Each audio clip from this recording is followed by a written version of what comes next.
नमस्कार दोस्तों। आज आपके सामने ओरा बुक टॉकन सुधायन की पिछले अध्याय के अगले क्रम के साथ उपस्थित हूँ। आइए दोस्तों, उसको बड़े ध्यान से सुनते हैं। आभा कैसे आहत होती है। अचानक हरकतें आभा मंडल को नुकसान पहुंचाती हैं। आरंभकर्ता अचानक कोई हरकत नहीं करते। उनके चलने का हाथ और शरीर को हिलने में एक निश्चित लय होती है। लयबद्ध गति आभा मंडल को मजबूत करती है। नृत्य कड़ी मेहनत और शारीरिक गतिविधियों को फायदेमंद माना जाता है यदि उनमें कुछ लय शामिल हो। आंखों से निकलने वाली ऊर्जा का आवामंडल बहुत संवेदनशील होता है। आभा एक नजर महसूस कर सकती है, जबकि कुत्सित उद्देश्यों से भरी नजर आभा को अत्यधिक परेशान करती है। एक उन्नत दीक्षार्थी की नजर भीड़ में बड़ी मात्रा में आशीर्वाद ला सकती है, जबकि एक दुष्ट व्यक्ति की नजर पूरी आभा को परेशान कर देती है। यही कारण है कि उन्नत आश्रम उन लोगों तक ही सीमित है जिनके दिल और इरादे अच्छाई और सुंदरता से भरे हुए हैं। यदि कोई व्यक्ति आपको गंदी नजर से देखता है तो उसकी आंखों में निकलने वाला बल आपकी आभा को परेशान या खराब भी कर सकता है। जल्द ही आंखों का रेडिएशन मापा जाएगा। यह ध्यान रखना दिलचस्प है कि आभा में कोई भी गड़बड़ी सबसे पहले आंखों को प्रभावित करती है। आंखें आभा से बहुत निकटता से जुड़ी होती है। जब एक गर्भवती महिला की आभा क्षतिग्रस्त हो जाती है तो उसके बच्चे की आंखें कमजोर हो जाती हैं और उन्हें स्थायी ध्यान देने की आवश्यकता होगी। आभा में अस्थायी गड़बड़ी का आंखों पर लंबे समय तक प्रभाव पड़ता है। जब आभा सामंजस्य में होती है तो दृष्टि में काफी सुधार होता है। हमारी आंखें तब भी कमजोर हो सकती हैं जब हम उन आगंतुकों से मिलते हैं जिनकी आभा खराब स्थिति में होती है। आध्यात्मिक रूप से उन्नत व्यक्ति की उपस्थिति में हमारी दृष्टि बेहतर होती है। उन्नत शिष्यों और महान शिक्षकों के साथ संचार हमारी छवि में काफी सुधार होता है, क्योंकि उनकी लयबद्ध आभा हमारी आभा को शांति और सद्भाव लाती है। जब उच्च पिंड अपने विकिरण को आभा में प्रभावित करना शुरू करते हैं तो आभा की परिधि के चारों ओर रूबी रंग की चिंगारी देखी जा सकती है। बैंगनी और नीली आभा उन्नत शिष्यों की होती है। गाना या संगीत बजाना और यहाँ तक कि बात करना भी आभा मंडल में विद्युत चुंबकीय ऊर्जा प्रसारित करता है। पूरे दिन हम सोचते हैं, कल्पना करते हैं और कामना करते हैं, और इस प्रकार की हमारी आभा के भीतर कई मानसिक, भावनात्मक और इतर रचनाएं जमा हो जाती हैं। हर बार हम किसी चीज से नफरत करते हैं या उससे डरते हैं तो हम उस वस्तु के साथ अपनी पहचान बनाते हैं। हम अपनी आभा का निर्माण करते हैं। उस चीज की छवि या रूप जिससे हम डरते हैं या नफरत करते हैं। हर बार जब हम किसी समस्या या व्यक्ति के बारे में कल्पना करते हैं तो हम अपनी आभा को समस्या या व्यक्ति के कुछ निश्चित रूपों का निर्माण करते हैं। प्रत्येक मानसिक, भावनात्मक और शारीरिक प्रतिक्रिया आभा के भीतर एक विशिष्ट रूप बनाती है। हम इनमें उन रूपों को जोड़ सकते हैं जो अन्य लोगों द्वारा अपने विचारों, कल्पना और भाषण के माध्यम से हमारी आभा का प्रक्षेपित किए जाते हैं। इस प्रकार हम देखते हैं कि प्रतिदिन कितने सच और पैटर्न हमारी आभा में भरते हैं। कभी कभी आभा ऐसे संचय और विरोधाभासी धाराएं इससे प्रदूषित हो जाती हैं कि हम अपने सूक्ष्म रूपों से दूषित पुल में रहते हैं। सौभाग्य से प्रकृति के पास आंशिक रूप से साफ करने के तरीके हैं। यह पुल उदाहरण के लिए ऊंचे विचार, शुद्ध और प्रेमपूर्ण भावनाएं और उच्च स्तरीय विषयों पर गायन या व्याख्यान आभा मंडल को शुद्ध करते हैं और इसे दूसरे दौर में जाने के लिए तैयार करते हैं। आभा को शुद्ध करने और इसे स्वस्थ और सुंदर बनाने का सबसे अच्छा तरीका अजय ज्ञान है। हमें दिए गए 3 सूत्रों का प्रयोग करना है। ऊंचे विचार विकसित करें, उच्च आकांक्षाएं विकसित करें। इन विचारों और आकांक्षाओं को मध्य सी से शुरू करते हुए संगीत के पैमाने के माध्यम से सुने और गहरी आकांक्षा और खुशी के साथ अपने विचारों को गाएं। इन दिशाओं में दैनिक प्रयास आभा मंडल की शुद्ध कर सकते हैं, क्योंकि शुद्ध विचार, उच्च भावना और गायन हमारी आभा में क्रिस्टलीकरण को नष्ट करते हैं और सद्भाव और पवित्रता पैदा करते हैं। यदि हम सर्तक हैं तो प्रकृति हमेशा हमारी समस्याओं की कुंजी प्रदान करती है। कई समस्याओं से निपटने के लिए लोग अपनी आवाज का इस्तेमाल करते हैं। उदाहरण के लिए हम आहें भरते हैं, या जब हम आहें भरते हैं तो विभिन्न प्रकार की आवाजें निकालते हैं। डरना, दर्द में, आनंद में, उत्साहित, हैरान, ये आहें या आवाजें हमारी आभा में कुछ अनुकूल स्थितियां पैदा करती हैं जो हमें संभालने की मदद करती है।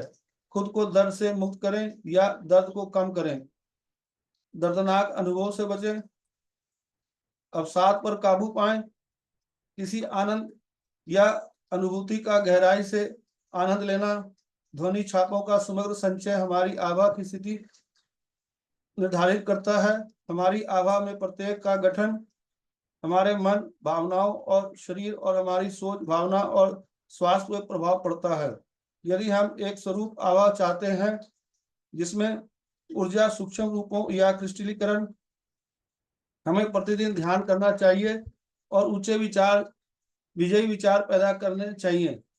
ये विचार हमारी आभा को किसी भी मानसिक क्रिस्टलीकरण से नष्ट और शुद्ध कर सकते हैं और मानसिक स्वास्थ्य में बहुत योगदान दे सकते हैं। प्रकृति, चित्रकला, संगीत, लेखन, नृत्य और कला के अन्य क्षेत्रों में शुद्ध आकांक्षा पैदा करता है और हमारी आभा को मीठे इच्छाओं और पहचान से शुद्ध करने में हमारी मदद करता है। प्रेरणा हमें रचनात्मक ऊर्जा के उच्च स्रोतों या उच्चतर प्राणियों से मिलती है। छापे हमारे विचारों के रचनात्मक स्रोत है। ये सभी आवामंडल में आते हैं और अपने शुद्ध रूप में ग्रहण किए जाते हैं। स्थिति विकृत है और अस्वीकृत है। यदि आभा की स्वागत के लिए तैयार किया जाता है तो यह एक रचनात्मक तंत्र बन जाता है जिसके माध्यम से दुनिया में अधिक सुंदरता प्रकट होता है। अच्छे कर्म, परिश्रम और बलिकृत विशेष रूप से ईथर आभा और समान रूप से संपूर्ण आभा को साफ करते हैं। सबसे बढ़कर ध्वनि का हमारे संपूर्ण आभा मंडल पर बहुत प्रभाव पड़ता है। उदाहरण के लिए झूठ बोलने, शाप देने, ईशनिंदा या द्वेष के लिए इस्तेमाल की जाने वाली ध्वनि आभा में अम्लीय स्थिति पैदा करती है जो आभा के कुछ हिस्सों को नुकसान पहुंचाती है और कमजोर करती है। आभामंडल में दुर्भावना एक विनाशकारी रूप है। हानिकारक विचार, घृणा, शत्रुता और विनाश से भरे विचार आभामंडल को काला कर देते हैं। आभा के लिए यह बहुत फायदेमंद है अगर हम अपने ऊंचे विचारों और मानवता के कल्याण की ओर उन्मुख हमारी आकांक्षाओं और दिशाओं के बारे में बात करते हैं। अगर आवाज शुद्ध हृदय या प्रबुद्ध दिमाग से आती है तो यह आवामंडल में एक शुद्ध, रचनात्मक और सामंजस्यपूर्ण प्रभाव डालती है। शिक्षण में हमें बताया गया है कि हमें जानवरों की नकल नहीं करनी चाहिए। ऐसा करके हम अपनी आभा में भारी गड़बड़ी पैदा करते हैं या उस जानवर के रूप में उसे प्रभावित करते हैं जिसकी हम नकल करते हैं। पशु रूप हमारे अतीत से जुड़ा होने के कारण अतीत से हमारी आभा में जो कुछ भी बचा उसे उत्तेजित कर सकता है और हमें प्रतिगमन की ओर वापस खींच सकता है। किसी को आमंत्रित करने या आकर्षित करने का भी खतरा रहता है। पशु आत्मा को उसके अवतरण के लिए एक आवाज धुएं बनाकर आपकी आभा में प्रविष्ट करें। पेड़ों के माध्यम से हवा द्वारा बनाई गई ध्वनि बहुत फायदेमंद होते हैं और आपकी मानसिक आभा पर उपचारात्मक प्रभाव डालती है। झरनों और बहती नदियों और झरनों की आवाज सूक्ष्म आभा के लिए फायदेमंद होती है अगर उनसे सही दूरी पाई जाए। पक्षियों के गीत आकाशीय और भौतिक आभा के लिए अत्यंत स्फूर्तिदायक होते हैं। वे न केवल कुछ ऊर्जाओं के आभा में संहित होते हैं बल्कि इसे कई क्रिस्टलीकरणों से शुद्ध भी करते हैं। कुछ गूढ़ विद्यालयों में गाने वाले पक्षियों की मंदिरों के पास रखा जाता है ताकि उनकी धुन दिन रात सुनी जा सके। गड़गड़ाहट की आवाज बहुत फायदेमंद है। यह अंतरिक्ष और हमारी आभा में मौजूद कई कुरूप संरचनाओं को दूर करता है। कुछ गूढ़ विद्यालयों में गड़गड़ाहट की आवाज बड़ी उत्साह और खुशी के साथ किया गया। कारों, हवाई जहाजों, कारखानों, विभिन्न उपकरणों से निकलने वाली यांत्रिक शोर आवामंडल विशेषकर ग्रंथियों और तंत्रिका तंत्र के लिए बहुत हानिकारक है।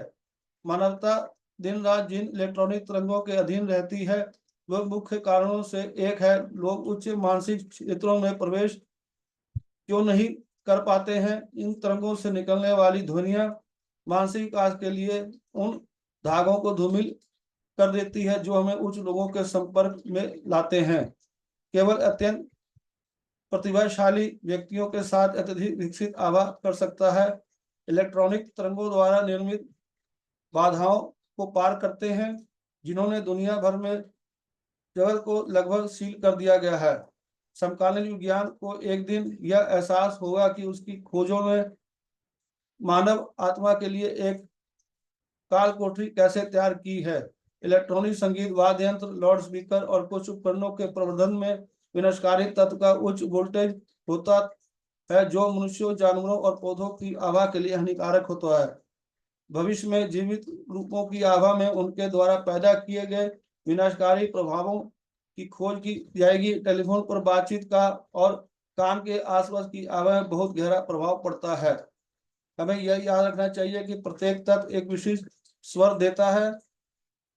भविष्य में केवल एक विशिष्ट नोट के माध्यम से कंडीशनिंग विचार ऊर्जा को संचारित करके किसी वस्तु को स्थानांतरित करना या उसमें परिवर्तन करना संभव होगा। ध्वनि हमेशा अवशोषित होती है और किसी भी वस्तु रूप या जीवित इकाई तक उसकी आभा के माध्यम से संचारित होती है। प्रकृति रूप से माध्यम से नहीं बल्कि रूप की आभा के माध्यम से संचार करती है। बाद में यह सिखाना संभव हो जाएगा कि उच्च लोकों में प्रवेश करने के लिए कुछ वाहनों, गीतों और संगीत के माध्यम से इलेक्ट्रॉनिक तरंगों के प्रभाव को कैसे खत्म किया जाए।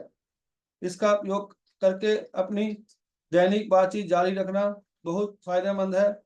आपकी सूर्य राशि के मुख्य वक्ता के रूप में और आपकी उदयमान राशि के मुख्य भाषण में एक संदेश या व्याख्यान देने के लिए उन्नत द्वारा संगीत बनाया गया आवामंडल की शुद्धि और विकास के लिए दीक्षा अत्यंत सहायक हो सकती है। यदि ऐसा संगीत मिले तो उसे केवल कान से ही नहीं बल्कि पूरे आवामंडल से सुनना होगा। उन लोगों के द्वारा बनाया गया संगीत जिनकी मानवता के आध्यात्मिक विकास कोई रुचि नहीं है, आभा को बहुत नुकसान पहुंचा सकता है। उदाहरण के लिए डिस्को संगीत, एसिड रॉक आदि अभिमंडल को विकृत करते हैं और आध्यात्मिक मनुष्य के विनाश की तैयारी करते हैं। वुडिंग वाद्य यंत्रों का उपयोग करने वाला संगीत किसी भी अन्य वादन यंत्र के संगीत की तुलना में अधिक प्रभावी होता है। हालांकि मानवीय आवाज दुनिया में सबसे प्रभावी ध्वनि है। दोस्तों, यह अध्याय के क्रम यहीं तक, फिर अगले इस अध्याय के अगले क्रम के साथ भी उपस्थित होगा। धन्यवाद। Thank you.